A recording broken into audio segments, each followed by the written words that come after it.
The first humans that walked the earth were nothing like us.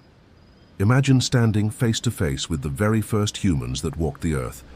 Not the polished version we picture in textbooks, not the neatly dressed caveman from Hollywood movies, but raw, wild, untamed beings who carried survival in their bones. Their eyes weren't filled with dreams of technology, cities, or comfort. They were filled with fire, hunger, and the relentless instinct to live one more day. But here's the shocking truth. The first humans were nothing like us. Their bodies, their minds, their fears, and even their version of life existed in a world so alien, so dangerous, that if we were thrown back into their time, most of us wouldn't last a single week. So, who were they really? What made them different? And what traces of them still live inside us today? Born in fire and stone, picture a world not painted in green fields or quiet sunsets, but in fire, dust, and danger. The Earth, the first humans knew, was not a welcoming home. It was a battlefield. Volcanoes erupted without warning, rains came like floods, and droughts stretched for years. Imagine being born into that world. No shelter waiting for you, no tools, no technology, just raw skin against the elements, fragile flesh hunted by teeth and claws sharper than anything you've ever seen. This was not a world built for weakness. It was a crucible, a furnace where only the most relentless could survive. The first humans weren't born intelligent in the way we think of intelligence today. They weren't planning civilizations, drawing blueprints, or dreaming of skyscrapers. No, their intelligence was forged by desperation, the kind that keeps your senses sharp, because if you missed one sound in the grass, you'd be dead before nightfall. Now imagine your every waking moment guided by a single law: survive. Wake up and you're hungry. Hunger drives you to risk your life against wild beasts or poisonous plants. You hear a branch crack behind you, and your body explodes into fight or flight. Heart pounding, breath short, every muscle wired to act. At night, there is no comfort of a locked door. Only darkness, filled with predators whose eyes glow just beyond the firelight. And here's what separates them from us. The first humans didn't complain, didn't daydream about easier times. They didn't know easier times existed. Hardship wasn't something to overcome. It was the air they breathed. Their environment shaped them into something far more primal, far more relentless than we can even imagine today. Think about this. Modern humans, if transported back to that world, would collapse. Our bodies, our minds, even our patience have grown soft in comparison. The first humans were hardened by necessity. Children learned to adapt before they could even speak. Failure wasn't punished by embarrassment, it was punished by death.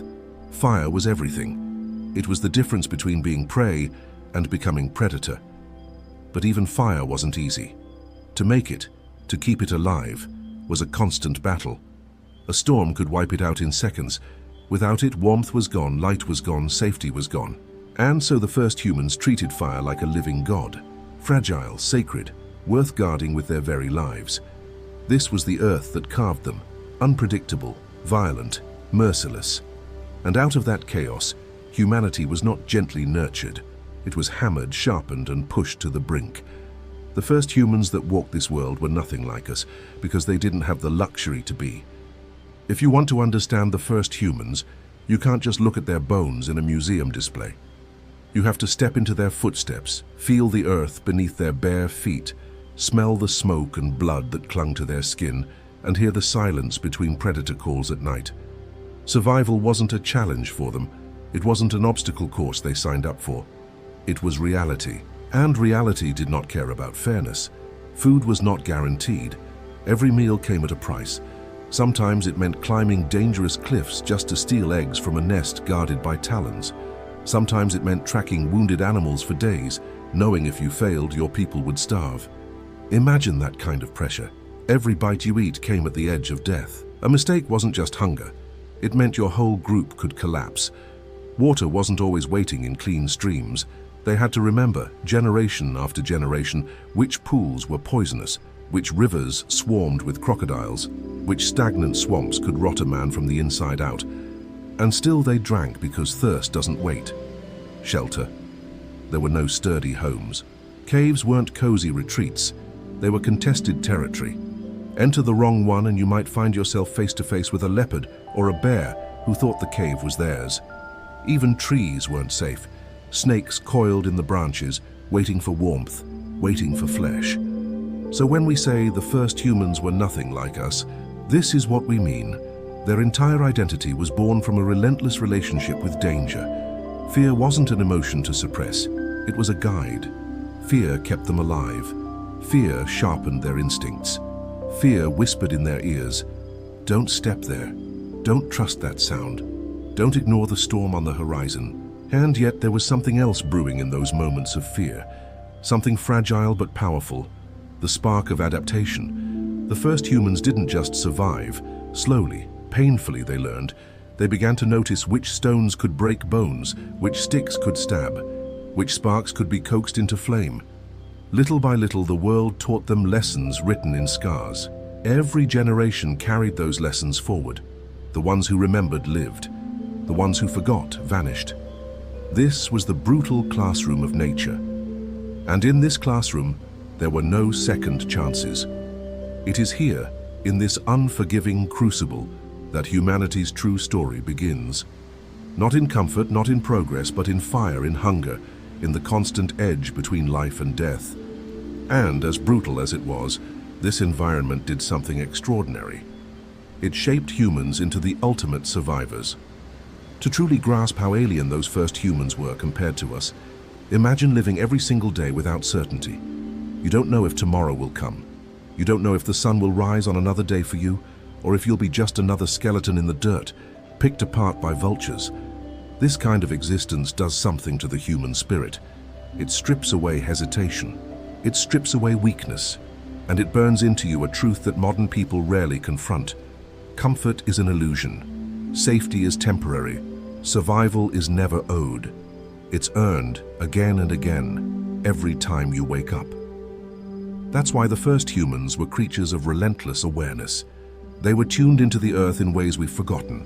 They could read the shape of clouds and know a storm was coming. They could hear the cry of a bird and sense that a predator was near. They could feel the vibration of the ground beneath their bare feet and know if a herd was moving in the distance. We look at them now as primitive, but what if the opposite is true? What if their senses, their instincts, their raw connection to nature were far more advanced than ours? What if the real primitive ones are us, shielded, distracted, unable to survive a single night without walls, lights, and the hum of electricity? But here's the thing. Danger didn't just shape their bodies, it shaped their unity. Alone, an early human was prey. Together, they had a chance. And so the seeds of something extraordinary were planted. Cooperation. The first sparks of tribes, of shared survival, of bonds deeper than mere blood. Imagine huddling together in the dark, fire flickering low, predators howling outside, and realizing the only reason you might see another sunrise is because the person next to you stayed awake, guarding the flames. That is what survival looked like. It wasn't about individual glory. It wasn't about dreams of conquest. It was about us versus the world. Humanity was forged not only in fire and stone, but in trust, in the fragile but powerful belief that together we could endure what alone would kill us. And so the first humans walked the earth, scarred, hungry, hunted, but unbroken. They weren't like us, cushioned by comfort and disconnected from the raw pulse of life. They were sharper, harder, molded by an environment that tested them at every step. This was the beginning, the age of fire, of stone, of blood and endurance, the foundation upon which everything else would one day be built. The first humans didn't live in history books. They lived in chaos, and somehow they endured. The body that survived. When you picture the first humans, erase the image of a modern man with a beard and animal skin thrown over his shoulders. The truth is far more brutal, far more raw. Their bodies were not sculpted for beauty, but for survival. Every muscle, every bone, every scar told the story of a life lived on the edge.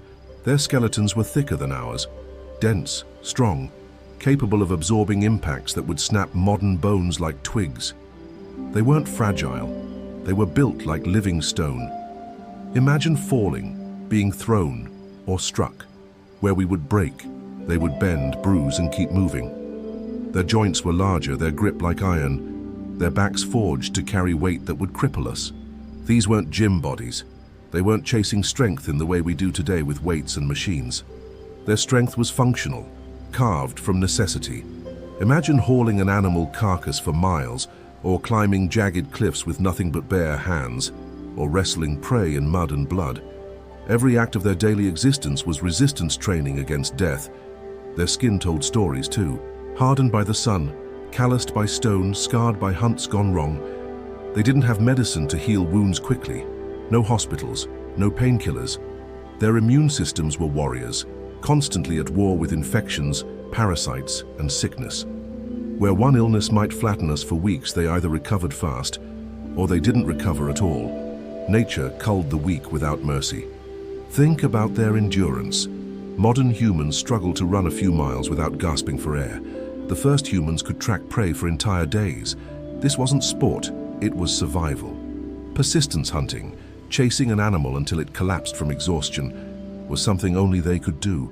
Not because they were faster, but because they were relentless. Step after step, hour after hour, their bodies carried them forward when the animal's strength finally failed. And let's not forget pain. Today, we recoil at the smallest discomfort. The first humans lived with pain as a constant companion. Broken teeth, fractured bones, cuts that never fully healed. They didn't stop. They couldn't stop. Pain wasn't a reason to quit. It was a reminder that you were still alive. This is what makes them so different from us. Their bodies weren't fragile shells protected by comfort. They were weapons, living, breathing tools sharpened by hardship. Where we've softened with convenience, they were hardened with necessity, and yet these bodies weren't just about brute force. They carried secrets, adaptations that allowed early humans to do something no other predator on Earth could. Not just survive, but dominate. When we compare ourselves to predators of the ancient world, lions with fangs, leopards with claws, wolves with packs, it seems impossible that fragile, weaponless humans could have stood a chance. But hidden inside the body of those first humans were advantages no beast could match. Take sweating, for example. Sounds simple, doesn't it? Yet this one ability may have been the single most powerful survival weapon in their arsenal. Most predators overheat quickly. A cheetah can sprint, but only for seconds before it risks collapse. The first humans? They could sweat to cool their bodies, and this gave them something extraordinary: endurance. They couldn't outsprint a gazelle, but they could outlast it. Step after step, hour after hour, they would keep moving while the animal weakened. By the end, their prey wasn't taken by speed, but by sheer persistence. Then there was vision, not in the way of eagles or owls, but uniquely human.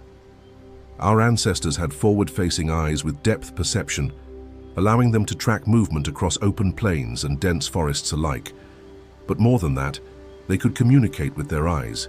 A glance, a shared focus, the widening of pupils, these became survival cues. Predators had claws, but humans had cooperation, and eyes made it possible. Hands too set them apart, not just for gripping but for creating. Long before polished tools, even a jagged stone in the right hand became a weapon, a hammer, a spark maker. Imagine the leap that gave.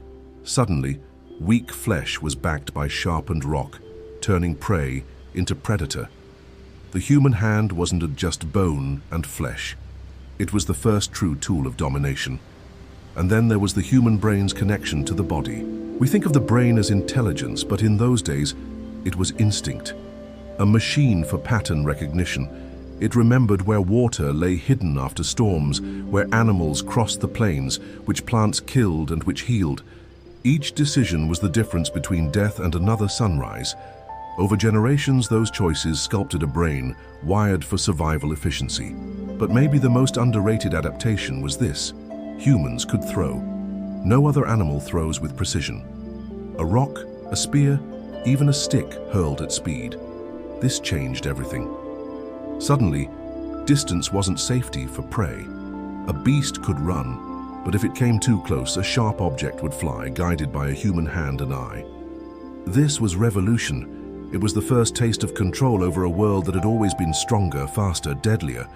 These adaptations didn't make the first humans invincible, far from it, but they shifted the balance. They made survival possible in a world stacked against them. And slowly, painfully, they turned weakness into strength. For every strength the first humans gained, there was a price. Evolution never gives gifts for free. It trades, it bargains, it sharpens one edge while dulling another. And the bodies of those first humans, though built for survival, carried heavy costs. Take endurance, for example. The ability to chase prey for hours gave them dominance over the plains, but it also made them fragile in new ways.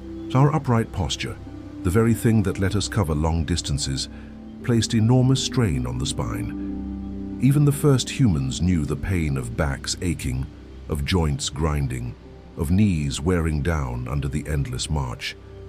They could endure it, but it came with a cost that followed them into old age, if they lived long enough to feel it. Then there was the brain. Yes, it was sharp, wired for survival, able to memorize patterns and pass them on. But that brain was also hungry. It demanded more calories than almost any other organ in the animal kingdom. To feed it meant constant struggle, constant hunting, constant risk. A body with such a demanding brain had no margin for laziness. Fail to eat, and the brain would turn on itself, draining the body until weakness made you prey. Our hands, too, were double-edged. They could throw, shape, strike, and wield. But compared to the paws of predators, they were fragile. A single broken finger could ruin your ability to grip a tool, to climb, to fight. Hands gave power, but also created dependence. Once you relied on them, losing them was death. And fire, and that great weapon, that fragile ally, it gave warmth, protection, and the courage to push back against the night. But it also bound humans to it. Without fire, survival became almost impossible in certain lands. If the flames died, so too did security. The same dependency we see today in our reliance on electricity and machines began back then, in the glow of firelight.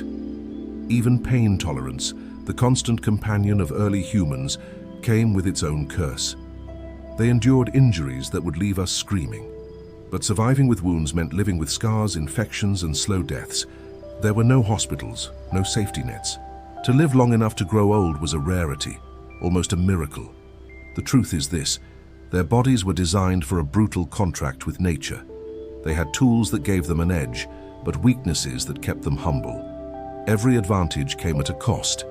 Every adaptation was a gamble between life and death.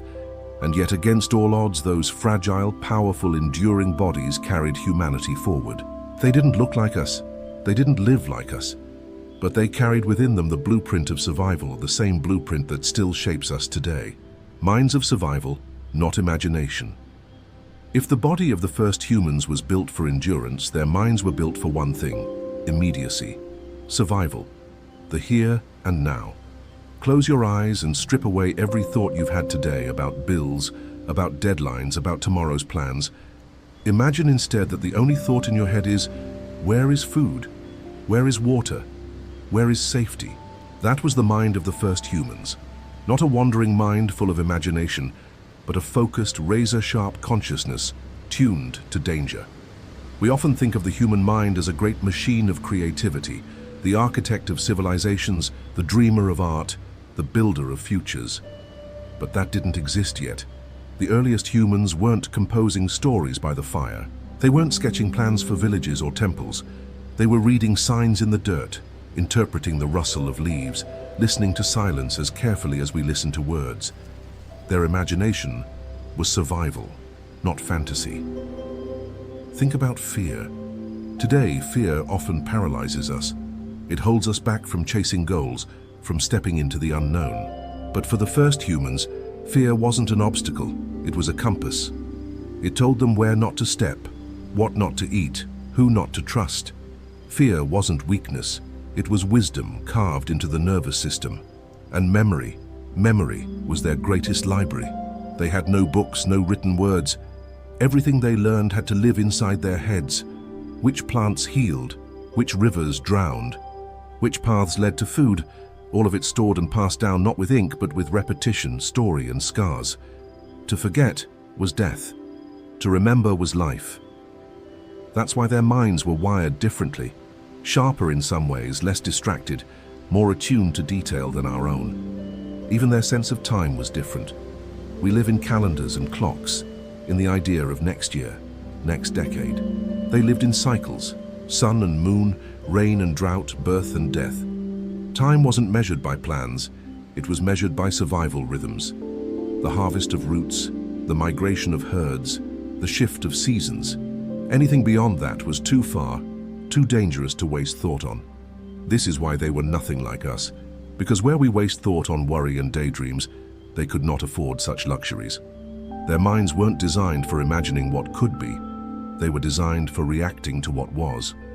And in that ruthless simplicity, they found an edge that carried humanity forward. Emotions for the first humans were not abstract feelings to be analyzed, they were alarms, primal signals that demanded action. Fear screamed, "Run!" Anger surged into violence when survival demanded defense. Joy came only in brief flashes, like the moment food was secured or fire was kept alive through a storm. Emotions weren't discussed. They were lived, acted upon, and burned through the body like lightning. Instinct ruled their decisions. Where we might hesitate, weigh pros and cons, or look for a safe option, they didn't have that luxury. If danger appeared, hesitation killed. Imagine hearing a rustle in the tall grass. Today we might rationalize, maybe it's the wind, maybe it's nothing. But the first humans couldn't gamble. Their bodies responded instantly. Muscle tightening, heart racing, legs preparing to flee or fight. Survival wasn't about calm logic.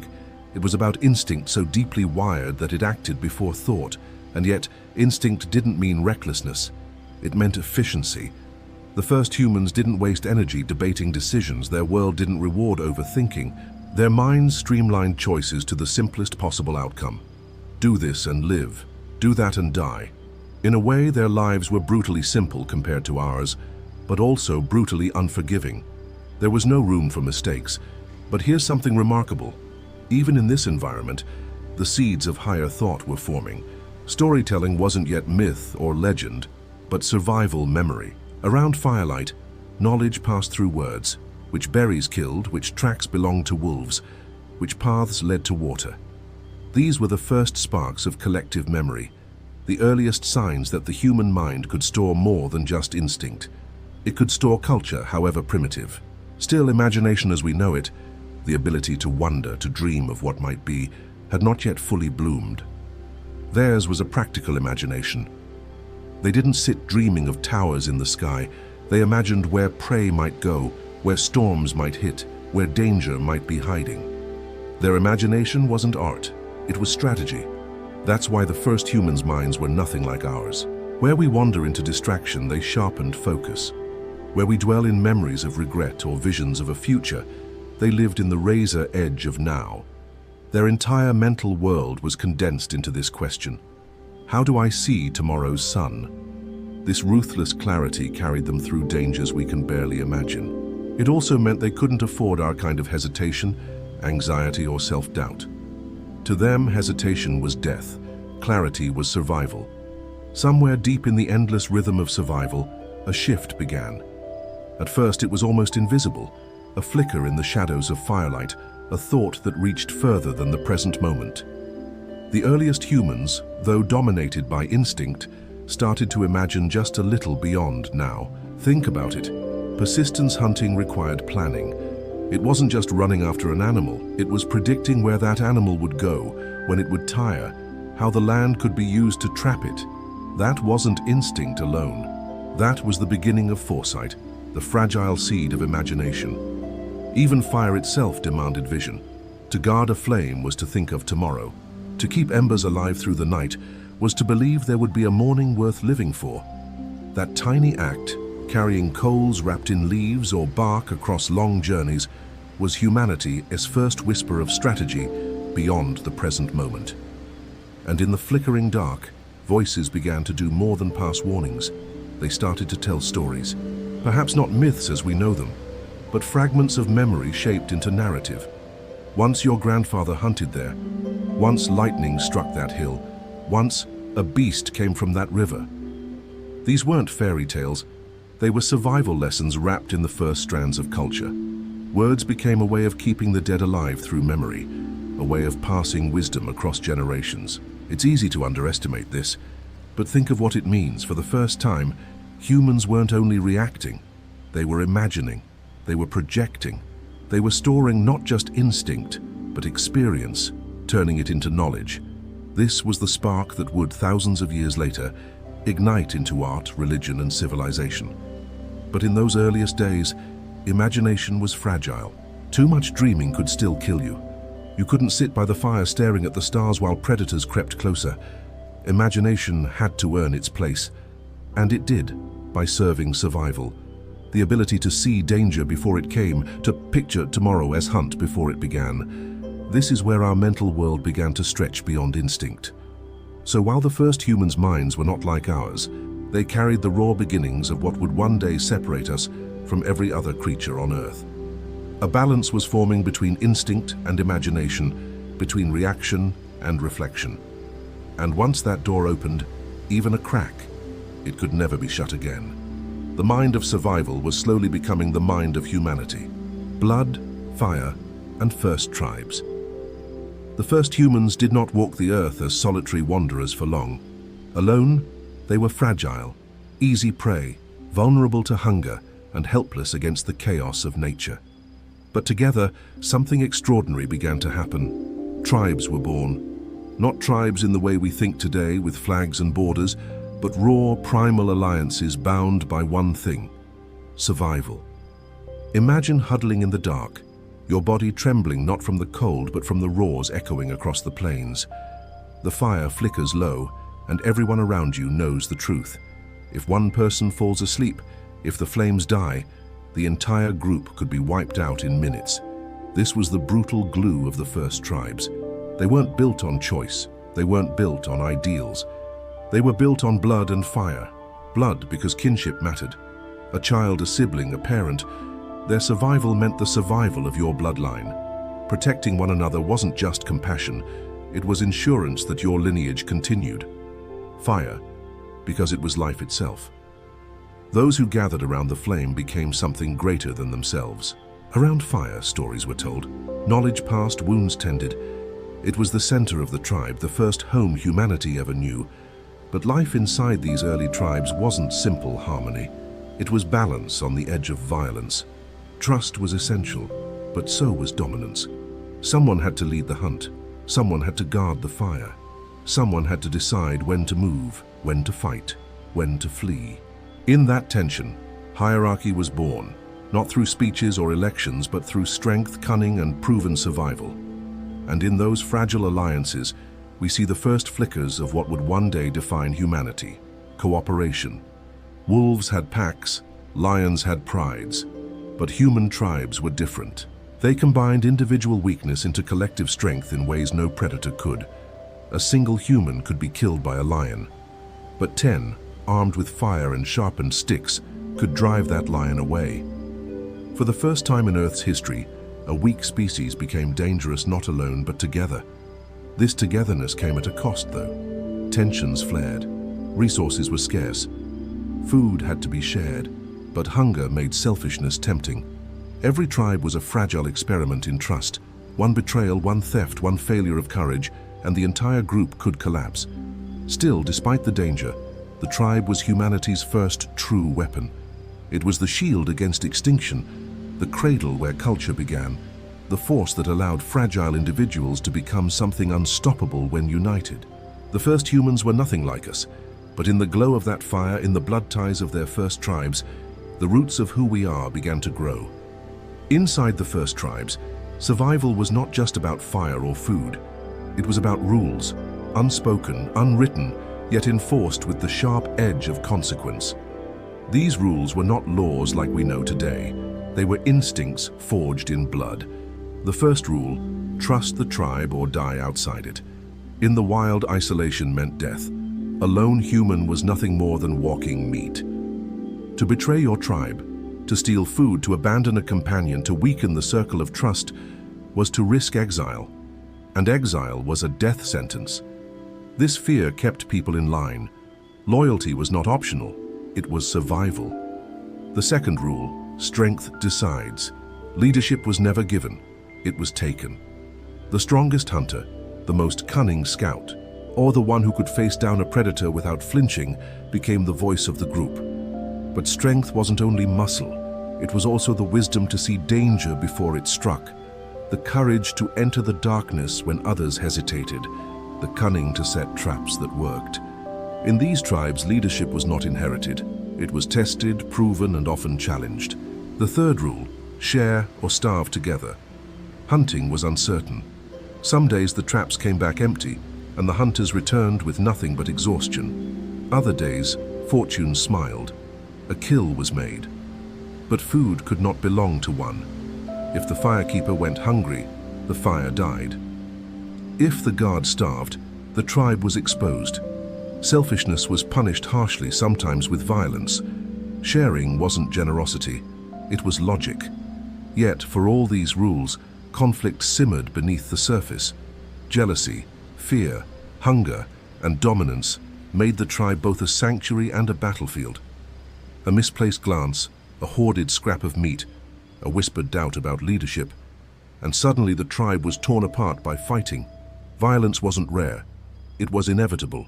And still, even with all its chaos, the tribe was humanity's first great invention. For the first time, fragile beings could stand against beasts that had ruled the earth for millions of years. Together they learned tactics. Together they surrounded prey. Together they watched over children. This unity was what transformed survival from a desperate gamble into something more like strategy. But here's the truth. Unity came at the cost of individuality. You could not be fully yourself in the tribe. You were a hunter, a gatherer, a protector, or you were nothing. To resist these roles was to weaken the group. To weaken the group was to risk death. Freedom belonged to no one. Duty belonged to everyone. And so humanity learned its first hard lesson. Survival is never personal, it is collective. Alone, the first humans were nothing. Together, they became dangerous. But no rule, no fire, no oath of loyalty could fully erase the most primal truth of all. Scarcity breeds conflict. The earth was not generous. Every meal was fought for. Every patch of safe ground was temporary, and every tribe knew if another group discovered their hunting grounds, their river, their caves, their fire, survival would turn into war. The first betrayals were not written in history, but their echoes are still inside us. Picture it. A hungry hunter separated from his tribe stumbles upon another camp. He sees flames licking the night sky, meat roasting, laughter cracking like thunder. What choice does he have? Return empty-handed to his starving kin, or steal from strangers who have plenty? Some returned with stolen food. Others never returned at all, their skulls cracked by stones, their bodies left for vultures. This was the moment humanity discovered a new predator. Not lion, not wolf, not saber-tooth. Man became a predator of man. The first intertribal conflict was not war in the way we imagine with armies and banners. It was ambush, it was theft, it was sudden eruptions of chaos. A spear in the dark, a fire stamped out, a cave painted red, not with ochre, but with blood. The logic was simple. Kill them before they kill us. Take their food before they take ours. Control the river or die thirsty. Occupy the cave or sleep exposed to the fangs of the night. This is where humans began to weaponize their greatest strength. Strategy. Animals fought with teeth and claws, but humans fought with patience, timing, and deceit. They watched enemy camps from shadows. They studied routines. They learned to wait until hunger had weakened their rivals before striking. This was not random violence. It was planned. It was deliberate. It was the birth of organized conflict. And yet, for all its brutality, this struggle shaped us. It forced us to think beyond the hunt.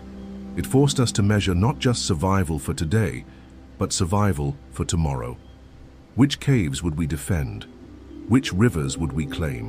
Which alliances could we risk? Because here's another truth. Tribes did not only fight, sometimes they merged. Sometimes a leader recognized that bloodshed weakened both sides. Sometimes strangers were welcomed, their skills and fire folded into the larger whole. This was dangerous, but it was also powerful. A larger tribe meant more eyes, more hunters, more protection. Still, every alliance carried the shadow of betrayal. Trust was always fragile. Suspicion was the air they breathed. And because of this, the first humans walked the earth with both fire in their hands and fear in their hearts. It was here, in this fragile balance of unity and betrayal, peace and conflict, that humanity learned another brutal lesson. The greatest danger to man was not beast, nor hunger nor cold, it was man himself. The dawn of imagination, the spark that changed everything. Picture this. A small group of early humans huddled around a fire at night. The flames flicker across their faces, shadows dance against the walls of a cave, and for the first time in human history, someone is not just looking at the fire for warmth, but for meaning.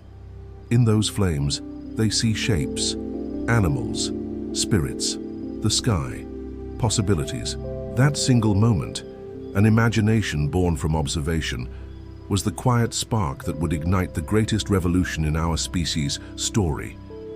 You see, imagination was not just entertainment, it was survival. Where a predator only saw prey, humans began to see a story. The tracks of a lion meant danger nearby.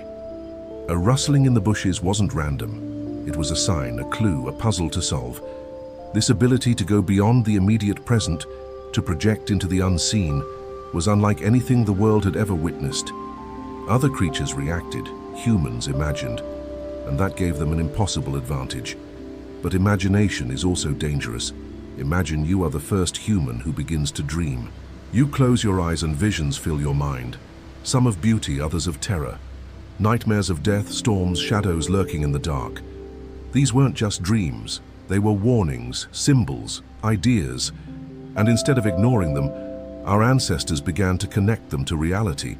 Dreams became lessons, symbols became belief, belief became culture, and culture gave birth to something unstoppable, storytelling. Think about this. Before language was even fully formed, humans were carving symbols into cave walls. Why? Because the mind was exploding with images, and they needed to capture them. The first cave paintings in places like Lascaux and Chauvet weren't just decoration. They were imagination made eternal. A bison painted on a wall wasn't just a bison. It was a prayer, a guide, a strategy for the hunt, a story to be told to those not yet born.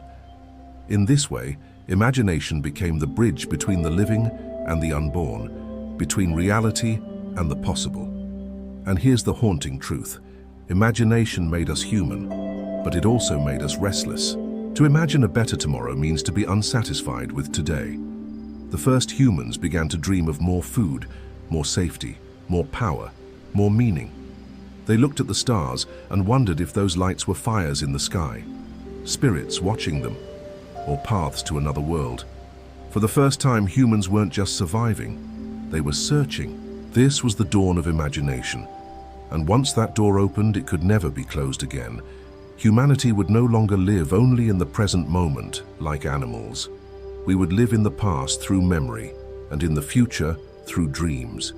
We would live in worlds that did not yet exist, and sometimes in worlds that never could. And that is what set us apart.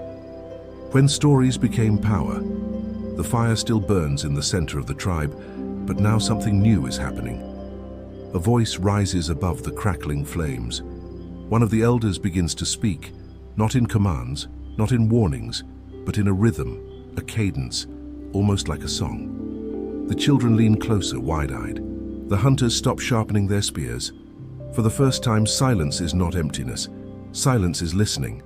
And in that silence, something eternal is born. The story. The elder points to the sky and tells of a great beast that lives among the stars. He gestures to the painted walls of the cave, where a line of bison charge forward, and he says they are not just animals, but gifts from spirits. The tribe believes, not because they can see these things, but because they can imagine them. And in their belief, they find courage. Suddenly, the hunt is not just about hunger, it is about destiny. Do you see it? Imagination had transformed survival into meaning. Where once there was only fear, now there was faith. Where once there was only action, now there was intention. Stories created a lens through which reality itself was redefined. But here's the deeper truth. Stories were not only about comfort, they were about control. The one who told the story shaped the tribe's beliefs. The elder who claimed the spirits demanded obedience gained power. The hunter who convinced others that he had dreamed of the herd's location became a leader. Imagination was not only survival, it was influence. And influence meant dominance. This was the seed of culture, the beginning of myth, the foundation of every religion, every kingdom, every law that would come thousands of years later. Long before cities and empires, humans built worlds inside their minds. And then they convinced others to live in those worlds too. But this gift was double-edged. Imagination could unite tribes under one vision, but it could also divide them. If one elder told a different story than another, the tribe would fracture. If one leader claimed the gods favored him, others would resist. Wars were not only fought with spears, they were fought with stories. Now pause for a moment and think, everything you believe today, every system you live under, every nation, every ideology, at its root, it is a story. Money is a story. Borders are a story.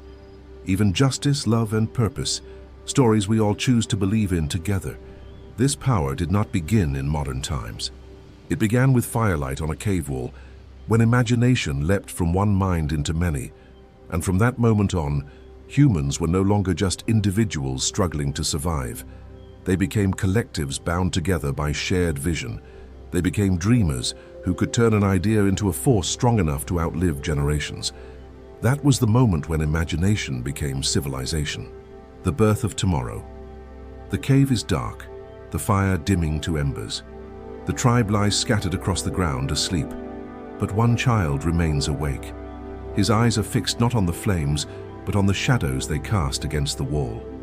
The shapes dance and shift, becoming beasts, mountains, spirits, and in that restless mind, the future is being written, because imagination does not sleep.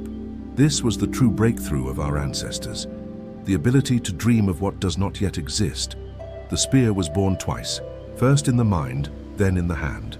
The hunt was won twice, first in the story told by the fire, then on the plain. Every tool, every weapon, every shelter was first a shadow in someone's imagination. Think about it. A lion can only be a lion. A wolf can only be a wolf. But a human can be anything he imagines himself to be. This was the ultimate advantage, the hidden weapon that allowed fragile bodies to overcome nature's giants. But imagination did more than create tools. It created futures. For the first time, humans did not live only in the moment. They planned. They envisioned. They asked, what if? What if the hunt fails? What if the river dries? What if we move beyond this valley? These questions gave rise to strategy, to migration, to exploration. They gave birth to tomorrow. Yet imagination came with a cost. To dream of what could be was also to fear what might go wrong. Anxiety was born. Worry was born. Regret was born. The same fire that lit the mind also cast darker shadows. To imagine the future is to carry both hope and terror. That duality has followed humanity ever since. Still, the balance tilted toward greatness. With imagination, humans did what no other creature had ever done. They reshaped the world around them. They turned forests into camps, rivers into highways, stones into symbols. And with each act of creation, they stepped further away from mere survival and closer to destiny. Look around you now. Cities, machines, language, technology. None of this existed in the natural world. All of it was born in the invisible world of imagination. The skyscraper was once as unreal as the elder's story of spirits. The plane was once as impossible as the child's shadow beast on the cave wall. But someone imagined it, and then made it real. That is the true legacy of the first storytellers, the first dreamers, the first children who could not sleep. They gave humanity its most dangerous and most divine gift, the ability to see beyond the present and to shape a future that had never been. And so, the dawn of imagination was not just the dawn of stories, it was the dawn of us. If the echoes of our ancient past spoke to you today, don't let them fade. Subscribe to Prehistoric Times to journey deeper into the untold story of humanity. Share this video with someone who still wonders where we came from. Leave a like to help these forgotten voices rise again. And tell us in the comments, what do you think it truly meant to be human in the beginning?